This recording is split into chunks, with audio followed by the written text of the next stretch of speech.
اعوذ باللہ من الشیطان الرجیم بسم اللہ الرحمن الرحیم الحمد للہ نحمده ونستعینه ونستغفره ونؤمن به ونتوکل علیہ ونعوذ باللہ من شرور انفسنا ومن سیئات اعمالنا من یهده اللہ فلا مضل له ومن يضلله فلا هادي له ونشهد أن لا إله إلا الله وحده لا شريك له ونشهد أن سيدنا وسندنا ونبينا ومولانا محمدا عبده ورسوله أرسله بالحق بشيرا ونذيرا وداعيا إلى الله بإذنه سراجا منيرا وصلى الله تعالى على خير خلقه محمد وآله وأصحابه وبارك وسلم تسليما كثيرا أما بعد فأعوذ بالله من الشيطان الرجيم بسم الله الرحمن الرحيم۔ تمام تعریفیں اللہ کے لیے ہیں، ہم اس کی تعریف کرتے ہیں، مدد مانگتے ہیں اور مغفرت طلب کرتے ہیں اور اسی پر بھروسہ کرتے ہیں، اور ہم اللہ کی پناہ میں آتے ہیں اپنے نفس کی برائیوں سے اور اپنے اعمال کے گناہوں سے۔ جسے اللہ ہدایت دے اسے کوئی گمراہ کرنے والا نہیں، اور جسے وہ گمراہ کر دے اسے کوئی ہدایت دینے والا نہیں۔ اور ہم گواہی دیتے ہیں کہ اللہ کے سوا کوئی معبود نہیں، وہ اکیلا ہے، اس کا کوئی شریک نہیں۔ اور ہم گواہی دیتے ہیں کہ ہمارے سردار، ہمارے آقا نبی محمد مصطفیٰ صلی اللہ علیہ وسلم اللہ کے بندے اور اس کے رسول ہیں۔ انہیں حق دے کر خوشخبری دینے والا اور ڈرانے والا بنا کر بھیجا گیا، اور اللہ کی اذن سے اللہ کی طرف دعوت دینے والا اور منور کرنے والا چراغ بنا کر بھیجا۔ اللہ کی سلامتی ہو نبی محمد مصطفیٰ صلی اللہ علیہ وسلم پر اور آپ کی آل پر اور اصحاب پر کثیر برکتیں اور سلامتی ہو، آمین یا رب العالمین۔ السلام علیکم رحمۃ اللہ وبرکاتہ۔ پچھلی ویڈیو میں ہم نے 61 آیت تک پڑھی تھی تلاوت قرآن، ترجمہ اور تفسیر کے ساتھ، اور اس ویڈیو میں انشاءاللہ 62 سے شروع کریں گے، البقرہ کے آیت نمبر 62۔ تو اس میں اللہ پاک فرماتے ہیں، ان الذین آمنوا والذین حادوا والنصارى والصابئین من آمن باللہ والیوم الآخر وعمل صالحا فلهم اجرهم عند ربهم ولا خوف علیہم ولا هم يحزنون۔ بے شک جو لوگ ایمان لائے اور جو یہودی ہوئے اور جو نصارہ اور جو صابئین تھے، ان میں سے جو بھی اللہ پر اور آخرت کے دن پر ایمان لایا اور اس نے اچھے عمل کیے، تو ان کے لیے ان کے رب کے ہاں ان کا اجر ہے، ان پر نہ کوئی خوف ہوگا اور نہ وہ رنجیدہ ہوں گے۔ 63 آیت میں اللہ پاک فرماتے ہیں، بسم اللہ الرحمن الرحیم، وَإِذْ أَخَذْنَا مِيثَاقَكُمْ وَرَفَعْنَا فَوْقَكُمُ الطُّورَ خُذُوا مَا آتَيْنَاكُمْ بِقُوَّةٍ وَاذْكُرُوا مَا فِيهِ لَعَلَّكُمْ تَتَّقُونَ۔ اور یاد کرو جب ہم نے تم سے پختہ عہد لیا اور تمہارے اوپر طور کو اٹھا کر کھڑا کیا کہ جو کچھ ہم نے تمہیں دیا ہے اسے مضبوطی سے پکڑے رہو، اور جو کچھ اس کتاب تورات میں لکھا ہے اسے یاد رکھو تاکہ تم پرہیزگار بن جاؤ۔ اس آیت میں یہودیوں سے فرمایا جا رہا ہے کہ وہ وقت یاد کرو کہ جب اللہ تعالیٰ نے بنی اسرائیل سے عہد لیا کہ وہ تورات کو مانیں گے اور اس پر عمل کریں گے، لیکن پھر انہوں نے اس کے احکام کو بوجھ سمجھ کر قبول کرنے سے انکار کر دیا، حالانکہ انہوں نے خود بڑی التجا کر کے حضرت موسیٰ علیہ السلام سے ایسی آسمانی کتاب کی درخواست کی تھی جس میں قوانین شریعت اور آئین عبادت مفصل مذکور ہوں، اور حضرت موسیٰ علیہ السلام نے ان سے بار بار ان کے قبول کرنے اور اس پر عمل کرنے کا عہد لیا تھا، اور جب وہ کتاب عطا ہوئی تو انہوں نے اسے قبول کرنے سے انکار کر دیا اور عہد پورا نہ کیا۔ جب بنی اسرائیل نے اللہ تعالیٰ سے کیا ہوا عہد توڑا تو حضرت جبرائیل علیہ السلام نے اللہ تعالیٰ کے حکم سے پہاڑ طور کو اٹھا کر ان کے سروں پر ہوا میں معلق کر دیا، اور حضرت موسیٰ علیہ السلام نے ان سے فرمایا، تم یا تو عہد قبول کرو ورنہ پہاڑ تم پر گرا دیا جائے گا اور تم کچل ڈالے جاؤ گے۔ یہاں یہ بات یاد رکھنی چاہیے کہ دین قبول کرنے پر جبر نہیں کیا جا سکتا، البتہ دین قبول کرنے کے بعد اس کے احکام پر عمل کرنے پر مجبور کیا جائے گا۔ اس کی مثال یوں سمجھیں کہ کسی کو اپنے ملک میں آنے پر حکومت مجبور نہیں کرتی، لیکن جب کوئی ملک میں آ جائے تو حکومت اسے قانون پر عمل کرنے پر ضرور مجبور کرے گی۔ 64ویں آیت میں اللہ پاک فرماتے ہیں بسم اللہ الرحمن الرحیم ثم تولیتم من بعد ذلک فلولا فضل اللہ علیکم ورحمتہ لکنتم من الخاسرین۔ پھر اس عہد اور تنبیہ کے بعد بھی تم نے روگردانی کی، بس اگر تم پر اللہ کا فضل اور اس کی رحمت نہ ہوتی تو تم یقیناً تباہ ہو جاتے۔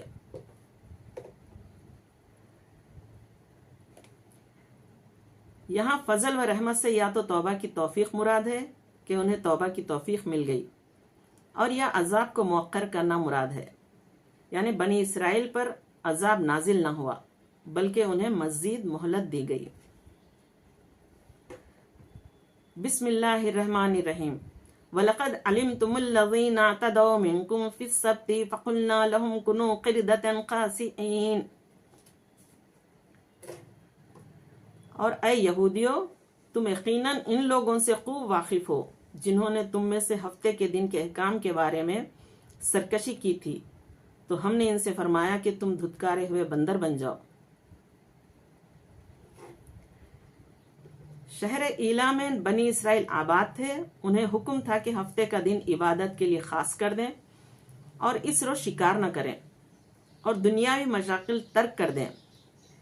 ان کے گروہ نے یہ چال چلی کہ وہ جمعہ کے دن شام کے وقت دریا کے کنارے کنارے بہت سے گڑھے کھودتے اور ہفتے کے دن ان گڑھوں تک نالیاں بناتے جن کے ذریعے پانی کے ساتھ آ کر مچھلیاں گڑھوں میں قید ہو جاتی، اور اتوار کے دن انہیں نکالتے اور کہتے کہ ہم مچھلی کو پانی سے ہفتے کے دن تو نہیں نکالتے۔ یہ کہہ کر وہ اپنے دل کو تسلی دے لیتے۔ 40 یا 70 سال تک ان کا یہی عمل رہا، اور جب حضرت داؤد علیہ السلام کی نبوت کا زمانہ آیا تو آپ علیہ السلام نے انہیں اس سے منع کیا اور فرمایا کہ قید کرنا ہی شکار ہے جو تم ہفتے ہی کو کر رہے ہو۔ جب وہ باز نہ آئے تو آپ داؤد علیہ السلام نے ان پر لعنت فرمائی اور اللہ تعالیٰ نے انہیں بندروں کی شکل میں مسخ کر دیا۔ تو بعض مفسرین نے اس میں فرمایا کہ نوجوان بندروں کی شکل میں اور بوڑھے خنزیروں کی شکل میں مسخ ہو گئے۔ ان کی عقل اور حواس تو باقی رہے مگر قوت گوئی زائل ہو گئی، وہ بدنوں سے بدبو نکلنے لگی۔ وہ اپنے اس حال پر روتے رہے یہاں تک کہ 3 دن میں سب ہلاک ہو گئے۔ ان کی نسل باقی رہی نہ اور ان کا کوئی نام و نشان باقی رہا، اور یہ لوگ 70,000 کے قریب تھے۔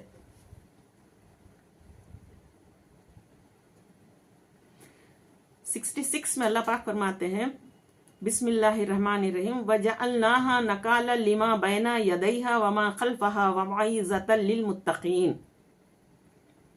تو ہم نے اس بستی کا یہ واقعہ اس کے آگے اور پیچھے والوں کے لیے عبرت بنا دیا اور پرہیزگاروں کے لیے نصیحت۔ تو اس سے معلوم ہوا کہ قرآن پاک میں عذاب کے واقعات ہماری عبرت و نصیحت کے لیے بیان کیے گئے ہیں، لہٰذا قرآن پاک کے حقوق میں سے ہے کہ اس طرح کے واقعات و آیات پڑھ کر اپنی اصلاح کی طرف بھی توجہ دی جائے۔ 67 میں اللہ پاک نے فرمایا بسم اللہ الرحمن الرحیم وَإِذْ قَالَ مُوسَىٰ لِقَوْمِهِ إِنَّ اللَّهَ يَأْمُرُكُمْ أَن تَذْبَحُوا بَقَرَةً قَالُوا أَتَتَّخِذُونَا هُزُوًا قَالَ أَعُوذُ بِاللَّهِ أَنْ أَكُونَ مِنَ الْجَاهِلِينَ۔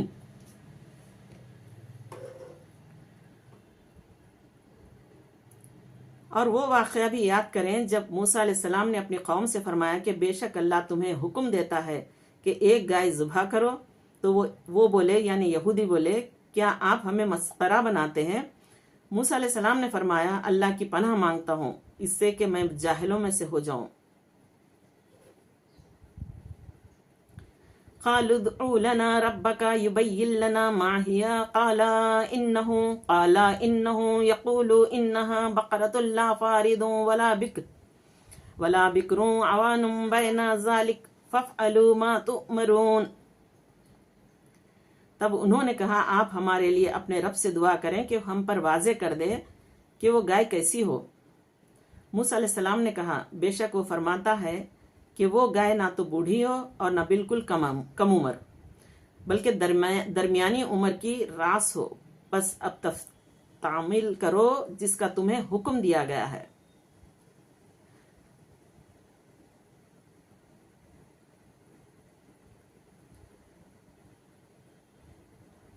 قالوا ادعوا لنا ربك يبين لنا ما لونها قال إنه يقول إنها بقرة صفراء فاقع لونها تسر الناظرين۔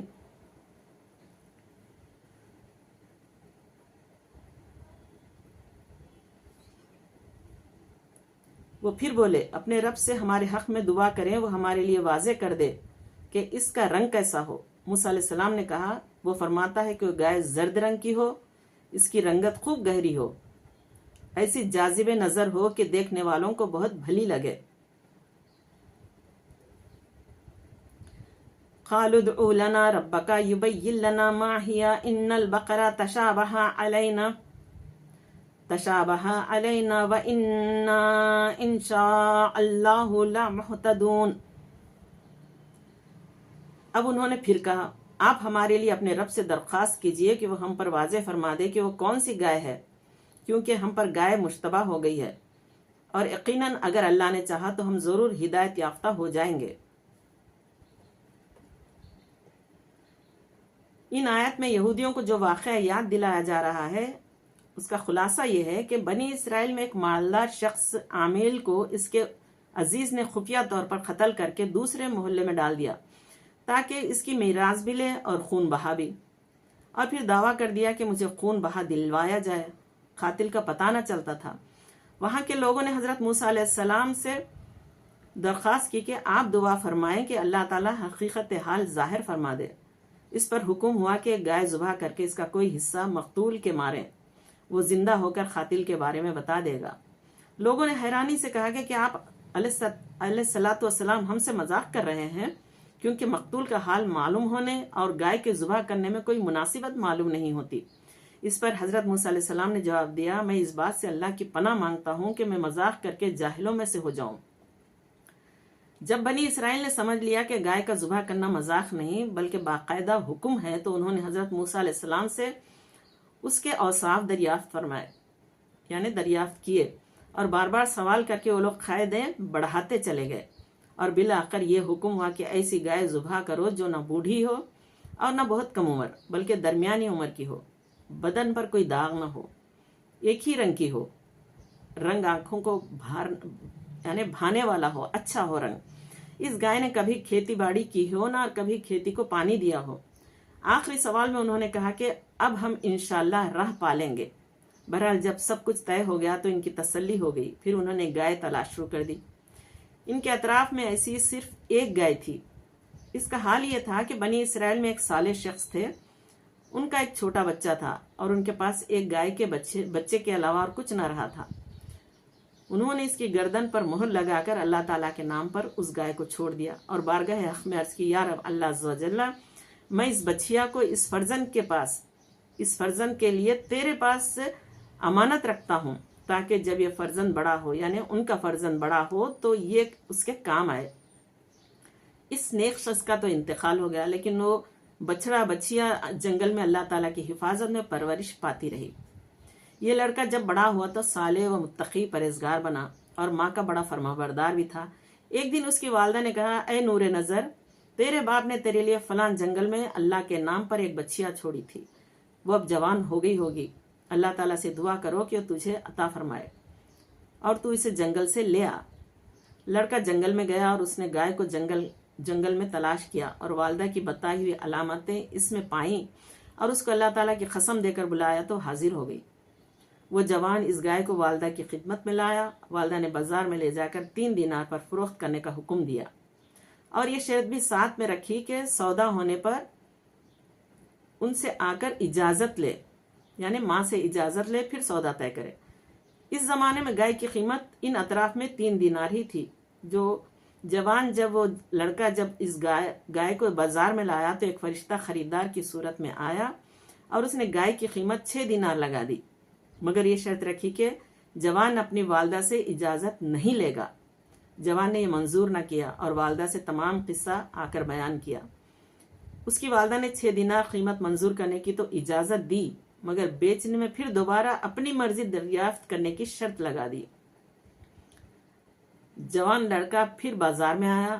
اس مرتبہ فرشتے نے 12 دینار قیمت لگائی اور کہا کہ والدے کی اجازت پر موقوف نہ رکھو، یعنی یہ 12 دینار میں مجھے یہ گائے بیچ دو، ماں سے مت پوچھو، یہ شرط لگائی۔ جوان نے انکار کیا اور والدہ کو اطلاع دی۔ وہ صاحب فراست عورت سمجھ گئی کہ یہ خریدار نہیں، کوئی فرشتہ ہے جو آزمائش کے لیے آتا ہے۔ بیٹے سے کہا کہ اب کی مرتبہ اس خریدار سے یہ کہنا کہ آپ ہمیں اس گائے کے فروخت کرنے کا حکم دیتے ہیں یا نہیں۔ لڑکے نے یہی کہا تو فرشتے نے جواب دیا کہ ابھی اس کو روکے رکھو، جب بنی اسرائیل خریدنے آئیں تو اس کی قیمت یہ مقرر کرنا کہ اس کی کھال میں سونا بھر دیا جائے۔ جوان گائے کو گھر لایا اور جب بنی اسرائیل جستجو کرتے ہوئے اس کے مکان پر پہنچے تو یہی قیمت طے ہوئی اور حضرت موسیٰ علیہ السلام کی ضمانت پر وہ گائے بنی اسرائیل کے حوالے کی۔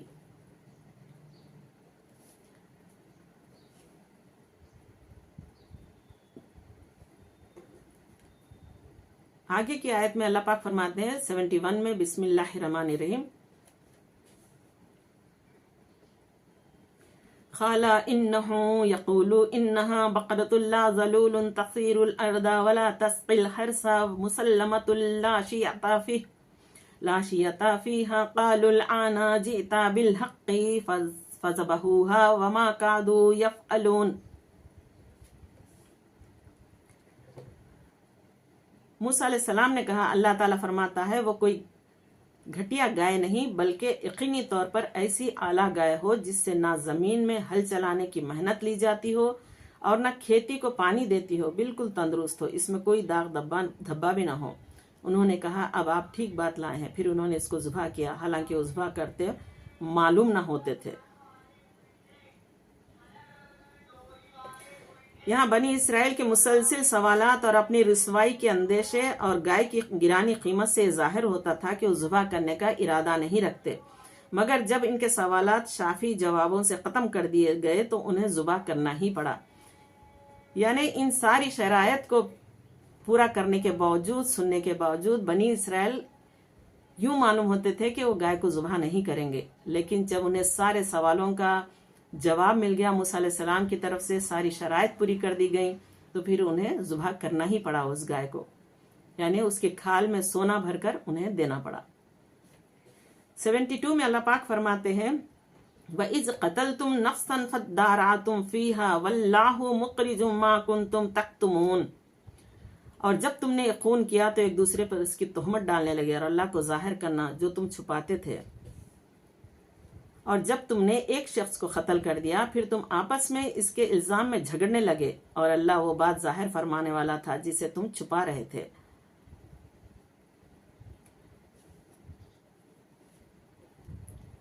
فَقُلْنَا اضْرِبُوهُ بِبَعْضِهَا كَذَلِكَ يُحْيِي اللَّهُ الْمَوْتَى وَيُرِيكُمْ آيَاتِهِ لَعَلَّكُمْ تَعْقِلُونَ۔ پھر ہم نے حکم دیا کہ اس مردے پر اس گائے کا ایک ٹکڑا مارو، اسی طرح اللہ مردوں کو زندہ فرماتا ہے یا قیامت کے دن مردوں کو زندہ کرے گا اور تمہیں اپنی نشانیاں دکھاتا ہے تاکہ تم عقل و شعور سے کام لو۔ بنی اسرائیل نے گائے ذبح کر کے اس کے کسی عضو سے مردے کو مارا اور بحکم الہی وہ مردہ زندہ ہو گیا۔ اس کے حلق سے خون کا فوارہ جاری تھا۔ اس نے اپنے چچا زاد بھائی کے بارے میں بتایا کہ اس نے مجھے قتل کیا۔ اب اس کو بھی اقرار کرنا پڑا، یعنی جو قاتل تھا اس نے اقرار کر لیا، اور حضرت موسیٰ علیہ السلام نے اس پر قصاص کا حکم فرمایا۔ اس آیت مبارکہ میں اللہ تعالیٰ نے مردوں کو زندہ کرنے کے اس واقعے سے قیامت کے دن اٹھائے جانے پر دلیل قائم کی کہ تم سمجھ لو کہ جیسے اللہ تعالیٰ نے اس مردے کو زندہ کیا اسی طرح وہ قیامت کے دن بھی مردوں کو زندہ فرمائے گا، کیونکہ وہ مردہ زندہ کرنے پر قادر ہے، اور روز جزا مردوں کو زندہ کرنا اور حساب لینا حق ہے۔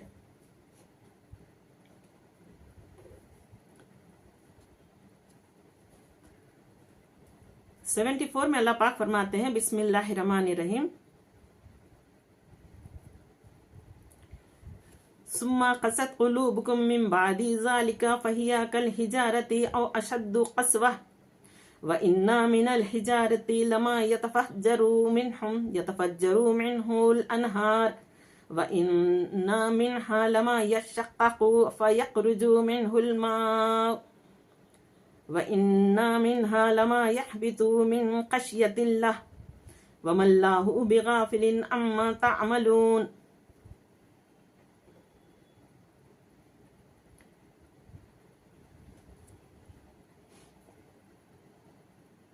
اس کی ایک تفسیر یہ آئی ہے کہ اس آیت میں بنی اسرائیل کے وہ لوگ مراد ہیں جو حضرت موسیٰ علیہ السلام کے زمانے میں موجود تھے۔ ان کے بارے میں فرمایا کہ بڑی بڑی نشانیاں اور حضرت موسیٰ علیہ السلام کے معجزات دیکھ کر بھی انہوں نے عبرت حاصل نہ کی۔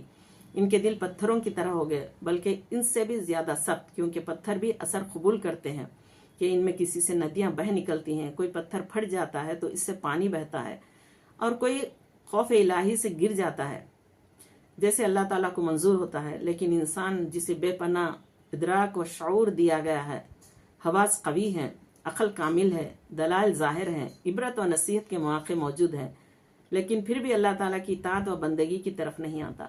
اور اس کا ترجمہ یہ آیا ہے کہ پھر اس کے بعد بھی تمہارے دل سخت ہو گئے، چنانچہ وہ سختی میں پتھروں جیسے ہو گئے، یا ان سے بھی زیادہ سخت ہو چکے ہیں، اس لیے کہ بے شک پتھروں میں تو بعض ایسے بھی ہیں جن سے نہریں پھوٹ نکلتی ہیں، اور یقیناً ان میں سے بعض وہ پتھر بھی ہیں جو پھٹ جاتے ہیں تو ان سے پانی ابل پڑتا ہے، اور بے شک ان میں سے بعض ایسے بھی ہیں جو اللہ کے خوف سے گر پڑتے ہیں۔ افسوس تمہارے دلوں میں اس قدر نرمی، خستگی اور شکستگی بھی نہیں رہی، اور اللہ تمہارے کاموں سے بے خبر نہیں ہے۔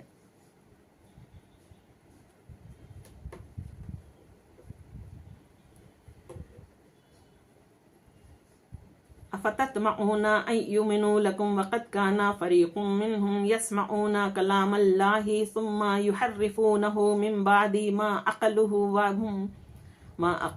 وہم یعلمون۔ اے مسلمانوں، کیا تم یہ توقع رکھتے ہو کہ وہ یہودی تم پر یقین کر لیں گے، جبکہ ان میں سے ایک گروہ کے لوگ ایسے بھی تھے کہ اللہ کا کلام تورات سنتے، پھر اسے سمجھنے کے باوجود خود بدل دیتے، حالانکہ وہ خوب جانتے تھے کہ حقیقت کیا ہے اور وہ کیا کر رہے ہیں۔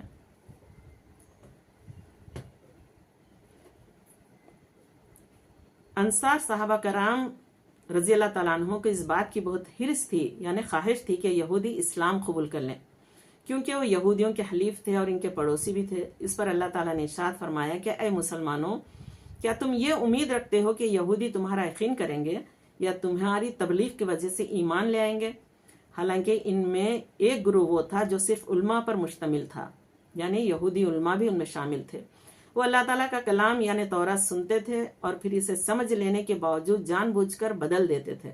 اسی طرح ان یہودیوں نے بھی تورات میں تحریف کی اور رسول کریم صلی اللہ علیہ وسلم کی نعت بدل ڈالی، یعنی آپ کی جو تعریف توصیف تورات میں لکھی تھی اس کو بدل ڈالا۔ تو ایسے لوگ کہاں ایمان لائیں گے؟ لہٰذا تم ان کے ایمان کی امید نہ رکھو۔ وآخر دعوانا ان الحمد للہ رب العالمین۔ اللہم صلی علی محمد وعلی آل محمد کما صلیت علی ابراہیم وعلی آل ابراہیم انک حمید مجید۔ اللہم صلی علی محمد وعلی آل محمد کما صلیت علی ابراہیم وعلی آل ابراہیم انک حمید مجید۔ اللہم صلی علی محمد وعلی آل محمد کما صلیت علی ابراہیم وعلی آل ابراہیم انک حمید مجید۔ بسم اللہ الرحمن الرحیم۔ اے اللہ پاک، اے کرم کرنے والے، اے رحم کرنے والے، اے معبود برحق، یا ارحم الراحمین، یا ارحم الراحمین، یا ارحم الراحمین۔ اے اللہ، اے میرے معبود برحق، جو تلاوت قرآن پاک میں نے آج کی ہے میرے معبود، چند آیتیں سورہ بقرہ کی جو پڑھی ہیں ترجمہ اور تفسیر کے ساتھ، اے اللہ تیری بارگاہ اقدس میں اسے عبادت کے طور پر پیش کرتی ہوں، قبول فرما۔ اے اللہ، اس میں جو مجھ سے پڑھنے میں تجوید اور مخارج میں غلطی ہوئی ہے میرے مالک، اسے معاف فرماتے ہوئے اے اللہ اسے قبول فرماتے، اس کا ثواب نبی پاک صلی اللہ علیہ وسلم کو پہنچاتے ہوئے آپ کے ذریعے سے آدم علیہ السلام سے لے کر آج تک جتنے بھی مسلمان آ چکے ہیں، اے اللہ گزر چکے ہیں، ان سب کو اس کا ایصال ثواب پہنچا، بالخصوص ہمارے والدین کو اس کا ثواب جاریہ عطا فرما۔ اے میرے معبود، جتنے لوگ اس وقت اس کو سنا ہے انہیں سن کے یاد رکھ کے عمل کرنے کی توفیق عطا فرما، اور مجھے بھی ہدایت عطا فرما۔ اے میرے مالک، اے میرے پاک پروردگار عالم، اے اللہ ایک چھوٹی سی کوشش کرتی ہوں تجھے راضی کرنے کے لیے میرے معبود، اے اللہ اسے قبول فرما۔ اے میرے معبود برحق یا ارحم الراحمین، بس تو راضی ہو جا اے اللہ، سارے مسلمانوں کو تیری طرف راغب ہونے کی توفیق عطا فرما۔ اے اللہ اس دنیا میں زمین کے کونے کونے میں جہاں مسلمان پریشان ہیں ان کی پریشانیوں کو دور فرما۔ اے اللہ جو مسلمان بھٹکے ہوئے ہیں، اے اللہ دین سے دور ہو گئے ہیں، اے اللہ انہیں دین کی طرف راغب فرما۔ اے اللہ انہیں نمازوں کی طرف راغب فرما۔ اے اللہ تیری طرف رجوع لا کے توبہ کرنے کی ہم سب کو توفیق عطا فرما۔ یا ارحم الراحمین، جو ظالم مسلمانوں کے پیچھے پڑ گئے ہیں، اے اللہ مسلمانوں کی مدد فرما، غیب سے ان کی مدد فرما۔ اے اللہ مسلمانوں کو صراط مستقیم پر چلنے کی توفیق عطا فرما۔ اے میرے معبود، اے اللہ جو مسلمان بے گھر ہو گئے ہیں انہیں پھر سے اپنے گھروں میں آباد فرما۔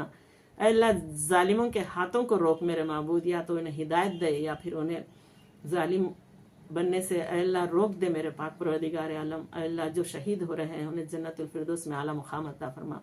ان کے پیچھے جو بچ گئے ہیں ان کی حفاظت فرما، عورتوں کی عزت و آبرو کی حفاظت فرما۔ اے اللہ بچوں کی جان کی حفاظت فرما۔ یا ارحم الراحمین، تجھ سے ہی مانگا ہے، تجھی سے مانگیں گے میرے معبود، تجھ سے ہی مدد مانگتے ہیں۔ اے اللہ تیری ہی طرف رجوع لاتے ہیں۔ اے اللہ مسلمانوں پہ رحم فرما، کرم فرما، مدد فرما۔ یا ارحم الراحمین، جو پریشان حال ہیں ان کی پریشانیوں کو دور فرما۔ اے اللہ جتنے لوگوں نے اس کو سنا ہے میرے معبود، اے اللہ انہیں اجر عظیم عطا فرما۔ یا رب العالمین، یا ارحم الراحمین، وآخر دعوانا ان الحمد للہ رب العالمین۔ ان اللہ ملائکۃ یصلون علی النبی یا ایھا الذین آمنوا صلوا علیہ وسلموا تسلیما۔ سبحان ربک رب العزۃ عما یصفون وسلام علی المرسلین۔ اللہم صل علی محمد وعلی آل محمد کما صلیت علی ابراہیم وعلی آل ابراہیم انک حمید مجید۔ آمین یا رب العالمین۔ السلام علیکم ورحمۃ اللہ وبرکاتہ۔